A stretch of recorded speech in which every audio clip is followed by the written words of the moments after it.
गणपति बप्पा मोरया। हर हर महादेव। श्री शिवाय नमस्तुभ्यं। मेरे यूट्यूब चैनल में आप सभी का बहुत बहुत स्वागत है। गणेश चतुर्थी जो कि साल 2024 में 7 सितंबर दिन शनिवार को मनाई जाएगी। उस दिन आपको गणपति की स्थापना कैसे करना है, गणपति जी की पूजा कैसे करनी है, गणेश चतुर्थी की पूजा कैसे करनी है और 10 दिनों तक गणेश जी को कौन से प्रिय भोग है, कैसे पूजा करनी है, संपूर्ण जो जानकारी है उसका वीडियो चैनल पे अपलोड कर दिया है। अभी मैं गणेश चतुर्थी के व्रत की कथा लेकर गई।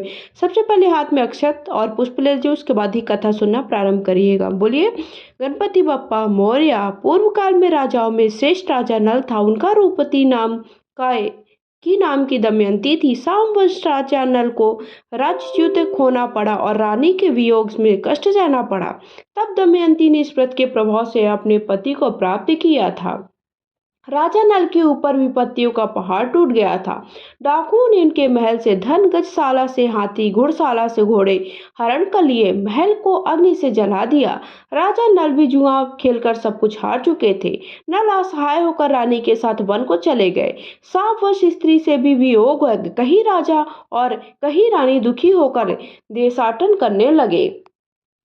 एक समय वन में दमयंती को महर्षि सर्वभंग के दर्शन हुए।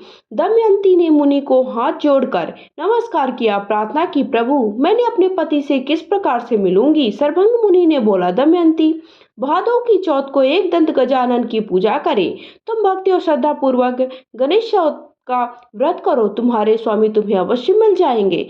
सर्वभंग मुनि के कहने पर दमयंती ने भादों की गणेश चतुर्थी का व्रत प्रारंभ कर दिया।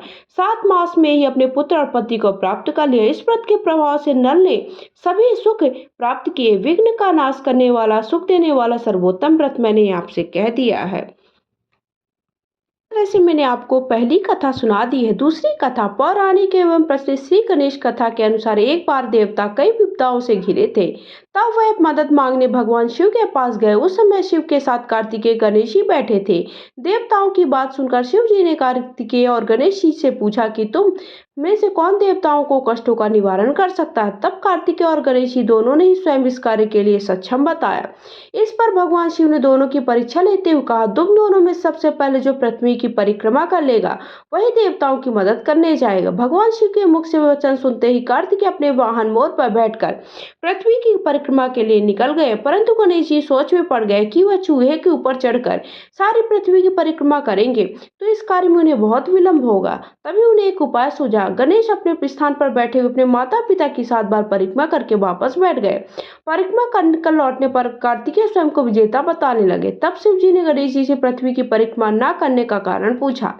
तब गणेश जी ने कहा, माता पिता के चरणों में ही समस्त लोक है। यह सुनकर भगवान गणेश जी ने देवताओं को संकट दूर करने की आज्ञा दी। इस प्रकार भगवान शिव ने गणेश जी को आशीर्वाद दिया कि चतुर्थी के दिन जो तुम्हारा पूजन करेगा, रात्रि में चंद्रमा को अर्घ देगा, तीनों ताप यानी दैहिक ताप, दैविक और भौतिक ताप दूर होंगे। इस व्रत को करने से व्रतधारी के सभी तरह के दुख दूर होंगे। उसके जीवन में भौतिक सुखों की प्राप्ति, चारों तरफ से मनुष्य की सुख समृद्धि बढ़ेगी, पुत्र पौत्र आदि धन ऐश्वर्य की कभी कमी नहीं होगी। तो इस तरह से मैंने गणेश चतुर्थी की दूसरी कथा सुना दी। गणेश चतुर्थी की तीसरी कथा सुनने के लिए हाथ में अक्षत पुष्प आप लेकर के ही रखे, उसे छोड़े ना। एक समय की बात है, राजा हरिश्चंद्र के राज्य में एक कुम्हार वह मिट्टी के बर्तन बनाता, लेकिन वे कच्चे रह जाते। वह एक पुजारी की सलाह पर समस्या को दूर करने के लिए एक छोटे बालक को मिट्टी के बर्तन के हवा में डाल दिया। उस दिन संकष्टी चतुर्थी का दिन था। बच्चे की मां अपने बेटे के लिए परेशान गणेश जी के बेटे की सब कुशलता की प्रार्थना की। दूसरे दिन जब कुम्हार ने उसे सुबह उठकर देखा तो हवा में उसे बर्तन तो पक गए थे, लेकिन बच्चे का बाल भी बाका ना हुआ। वह डर गया कि राजा के दरबार में जाकर सारी घटना बताई। इसके बाद राजा ने अपने बच्चे और माँ को बुलाया और माँ ने तभी से विघ्न को दूर करने वाली संकष्टी चतुर्थी का वर्णन किया। इस घटना के बाद महिलाएं संतान और परिवार के स्वभाव के लिए संकष्टी चतुर्थी का व्रत करने लगी। इस प्रकार जो भी संकष्टी चतुर्थी का व्रत करता है उसके समस्त दुख दूर हो जाते हैं।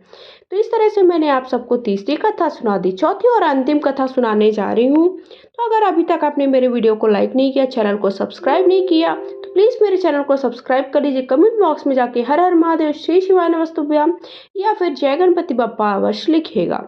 चौथी कथा है, एक समय की बात है कि विष्णु भगवान का विवाह लक्ष्मी के साथ निश्चित हुआ। विवाह की तैयारी करने लगे सभी देवताओं को निमंत्रण भेजे गए। गणेश जी को भी निमंत्रण दिया गया। कारण जो भी रहा हो, भगवान विष्णु को बारात जाने का समय आ गया। गणेश जी को निमंत्रण नहीं दिया गया था। अब भगवान विष्णु की बारात जाने का समय आ गया। सभी देवताओं पत्नियों के साथ विवाह समारोह में शामिल हो गए। उन सब ने देखा कि गणेश जी कहीं दिखाई नहीं दे रहे। तब वे आपस में चर्चा करने लगे कि गणेश जी को क्यों न्योता नहीं दिया गया या स्वयं गणेश जी ही नहीं आए। सभी को इस बात पर आश्चर्यजनक होने लगा। तभी सबने विचार किया कि विष्णु भगवान से जाकर के पूछा जाए। विष्णु भगवान से पूछने पर उन्होंने कहा कि हमने गणेश जी के पिताजी को, भोलेनाथ महादेव को न्योता भेजा है। यदि गणेश जी अपने पिता के साथ आना चाहते तो आ जाते हैं। अलग से न्योता देने की कोई आवश्यकता नहीं है।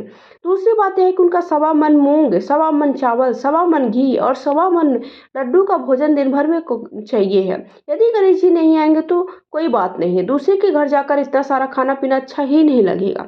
इतनी वार्ता कर ही रहते कि किसी एक ने सुझाव दिया, यदि गणेश जी ना आएंगे तो उनके द्वारपाल बनाकर बैठा देंगे। आएंगे तो आप घर की याद रखना, आप तो चूहे पर बैठकर धीरे धीरे चलोगे तो बारात से बहुत पीछे रह जाओगे। यह सुझाव भी सबको पसंद आ गया तो भगवान विष्णु ने अपनी सहमति दे दी। होना क्या था, गणेश जी वहां आ पहुंचे। उन्होंने समझा बुझाकर घर की रखवाली करने बैठा दिया गया। बारात चल दी। तब नारद जी ने कहा, गणेश जी तो दरवाजे पर ही बैठे हैं। तो वे गणेश जी के पास गए और रुकने का कारण पूछा। गणेश जी कहने लगे, विष्णु भगवान ने मेरा बहुत अपमान किया है। नारद जी ने कहा कि आप मूषक सेना को आगे भेज दें तो वह रास्ता खोद देगी, जिससे उनकी वह वाहन धरती में धंस जाएंगे। तब आपको सम्मान पूर्वक बुलाना पड़ेगा। अब तो गणेश जी मूषक सेना जल्दी से आगे भेज दी। सेना ने जमीन पोली कर दी। बारात वहां से रथों पहिए धरती में धंस गई। लाखों लाख कोशिश के बावजूद भी पहिए नहीं ऊपर उठे। परंतु पहिए तो नहीं निकले, बल्कि जगह जगह से टूट गए। किसी की समझ में नहीं आ रहा तब क्या करे। तब तो नारद जी ने कहा, आप लोगों ने गणेश जी का अपमान किया, अच्छा नहीं किया। उन्हें बना कर लाएं, वही कार्य को सिद्ध करेंगे, संकट को टालेंगे। शंकर भगवान ने अपने दूत नंदी को भेजा। गणेश जी को लेकर आए। गणेश जी का आदर सम्मान से पूजन किया। तब रथ आगे चलने लगे, परंतु वे टूटे फूटे गए थे तो उन्हें सुधारे। पास के खेत में खाती काम कर रहा था। उसने बुलाया। खाती अपना कार्य करने श्री गणेशाय नमः कहकर गणेश जी की वंदना मन ही मन करने लगा। देखते ही देखते खाती ने भी सभी पहियों को ठीक कर दिया। तब खाती कहने लगा कि हे देवताओं, सर्वप्रथम गणेश जी को नहीं मनाया, ना ही उनकी पूजन की, इसलिए आपके जीवन में संकट आए हैं। हम तो मूर्ख अज्ञानी फिर भी पहले गणेश जी को पूजते हैं, तो आप उनका ध्यान क्यों नहीं रखे हैं? आप तो देवतागण हैं। भगवान श्री गणेश जी का नाम लेने बस से सारे काम बन जाते हैं, कोई भी संकट नहीं आता। ऐसा कहकर बारात वहां से चल दी और विष्णु भगवान लक्ष्मी जी के साथ विवाह संपन्न कराकर सकुशल घर वापस आ गए।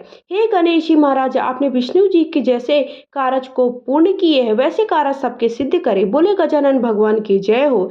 इस प्रकार जो भी किसी भी कार्य को आप संपन्न करना चाहते हैं या कार्य को प्रारंभ करते तो सबसे पहले गणेश जी का नाम लिया जाता है। उसके बाद ही किसी भी कार्य को संपन्न या प्रारंभ किया जाता है या समापन किया जाता है। तो बोलिए जय हो गणेश भगवान की। हर हर महादेव। श्री शिवाय नमस्तुभ्यं।